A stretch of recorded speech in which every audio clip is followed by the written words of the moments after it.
मूंखे अल्लाह जे रसूल सां मुहबत आहे। ॿियो को बि अमल कोन्हे जंहिं अमल ते असांखे यकीन हुजे त ही असांजो अमल आहे, अहिड़ो को बि अमल कोन्हे।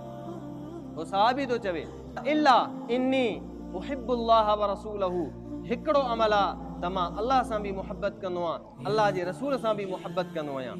साईं मां इन वजह जे करे पुछा कई त क़यामत कॾहिं वाक़ई थींदी, बाक़ी ॿियो अमल कोन्हे।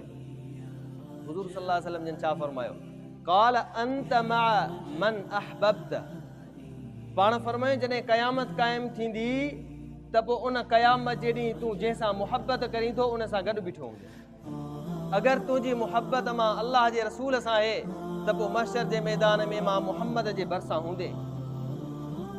अगरि दुनिया में तुंहिंजी मुहबत अल्लाह सां आहे त पोइ अल्लाह जी रहमत जे साए में हूंदे। जेकॾहिं दुनिया में तुंहिंजी मुहबत रसूलनि सां, पैगंबरनि सां, सहाबा सां, दीनदारनि सां आहे त पोइ उन्हनि सां गॾु हूंदे। अल्लाह जे रसूल सां मुहबत हे असांजो ईमान आहे।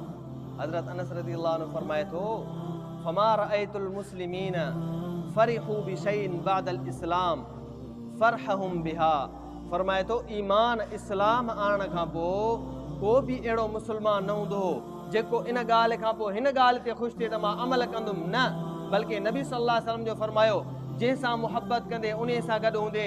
हर हिक जे दिलि में कलमे पढ़ण खां पोइ जॾहिं नबीअ जी मुहबत आहे त पोइ क़यामत जे ॾींहुं नबी सां गॾु हूंदो। हर कलमे पढ़ण वारे खे इहा वॾी ख़ुशी आहे। हे केरु थो चवे? सहाबी थो चवे।